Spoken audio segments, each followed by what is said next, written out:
Game Team. Napravi video igru s ekološkom porukom i takmiči se sa timovima drugih opština Srbije. Osvoji vredne nagrade. Saznaj više na www.greengames.rs. Napravi igricu i sačuvaj prirodu.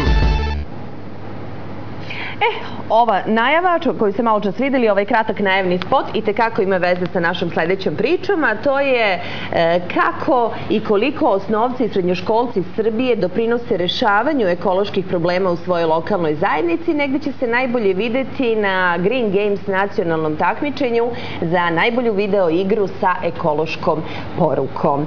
A to znači da su svi ovi mladi ljudi, ova deca, dovoljno kreativni, dovoljno motivisani da sačuvaju i očuvaju životnu sredinu, pa ćemo vidjeti ko će od njih biti dovoljno uspešan i najuspešniji da osvoji i ekorobota za svoj grad. Kako, na koji način? Evo, tome ćemo sa direktorkom projekta Green Games, Bibom Vicković. Dobar dan. Dobar dan. I dobro nam došli.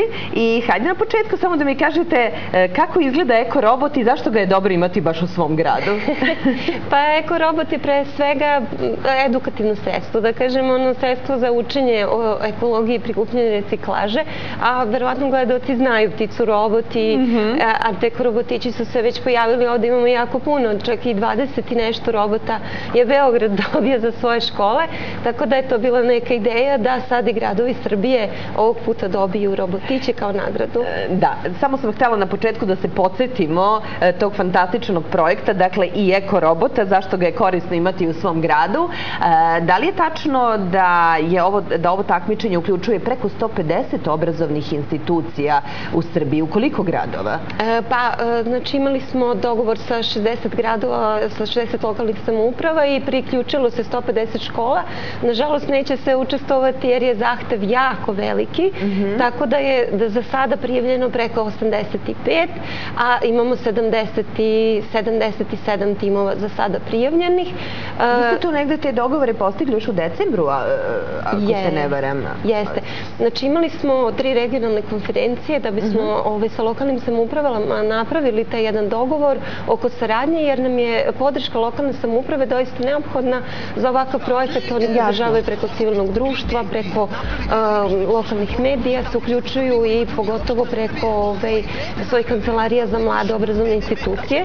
Znači sve to njihov, da kažem, veliki zadatak da nam pomognu, jer mi samostalno kao organizacija ne bismo mogli. Tako da je njihovo učešće doista veliko, a škole same po sebi stvarno imaju zahtevne obaveze vezano za samo organizovanje takmičenja, s obzirom da moraju da okupe jedan tim sastavljen od profesora informatike kao mentora, likovnog obrazovanja i muzičkog, i na osnovu toga sa svojom decom koja su na ista ta 3 smera različitih disciplina da naprave i osmisle svoje grafičko rešenje, dizajnersko i programersko rešenje za ovo takmičenje. Sa ekološkom porukom. Kada je takmičenje i počelo zvanično?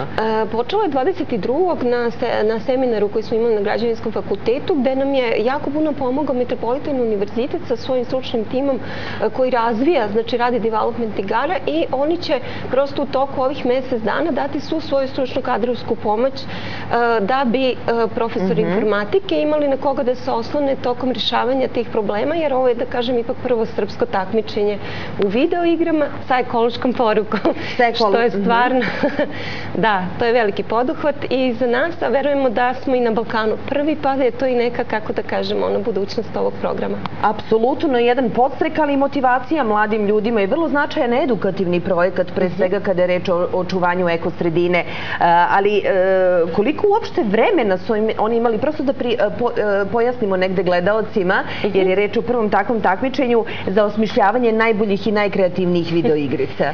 Pa mislim da su imali dovoljno, mi sa njima svima radimo, znači od februara, marta meseca sa lokalnom samoupravom, kad su oni dobili prvo obaveštenje o tome kako da se pripreme, tako da su već u aprilu neki krenuli, a znači naši gledaoci mogu već da pogledaju neke prve gotove igre na www.greengames.rs. Na vašem sajtu. Jeste, kad se ode na gradovi, znači vidjet ćete jednu veliku mapu sa svim učesnicima, već su postavljena imena, a i prve igrice, tako da građani već mogu da pogledaju šta su to mališani pripremili i kako to izgleda. Dobro, do kada će biti postavljeni ti radovi i kada je proglašenje pobednika?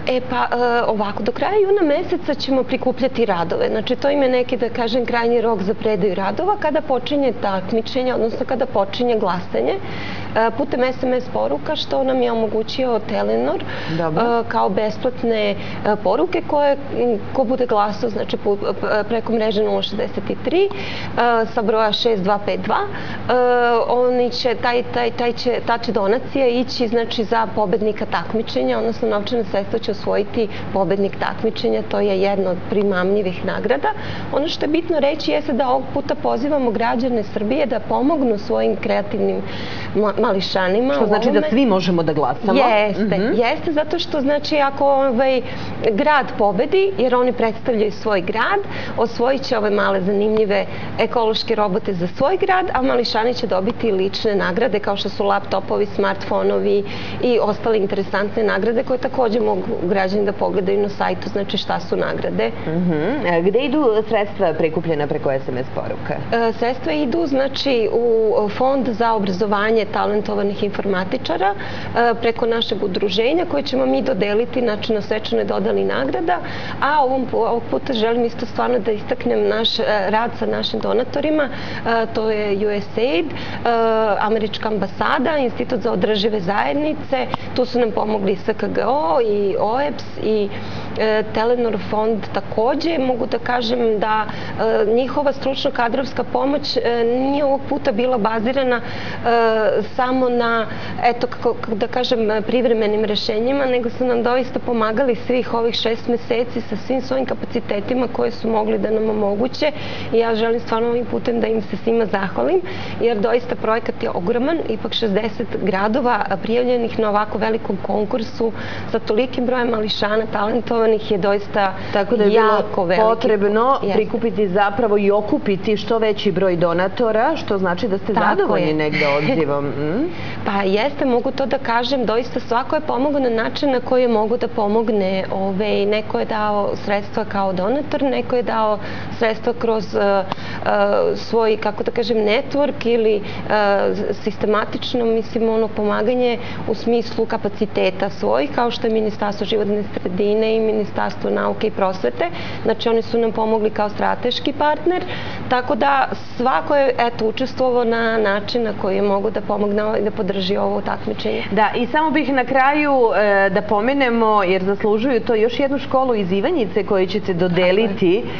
Odlučili ste zapravo da im dodelite ovaj jedan eko-robot, je li tako? Jeste. Zašto? O kojoj školi je reč? Pa, Milenko Kušić. Milenko Kušić je škola iz Ivanjice koju pohađaju deca sa cerebralnom paralizom i kad su se oni prijavili na ovo naše takmičenje, mi smo se doista oduševili sa njihovom željom da na ovako teškom takmičenju učestvuju sa njihovim mališanima.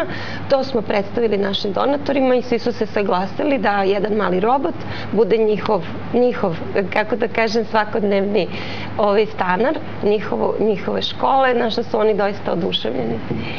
Pratit ćemo takmičenje, vidjet ćemo ko su najbolji, ko su najkreativniji, ali ono što je najvažnije je da ovakvih kampanja bude što više, da se ulaže u mlade ljudi, njihovo obrazovanje i naravno očuvanje životne sredine, što je negde prioritet. Svakako. Vidjet ćemo se još. Hvala vam mnogo na ovoj najavi. Hvala vama. Hvala puno. Biba Visković je bila sa nama, mi slušamo najvažnije vesti.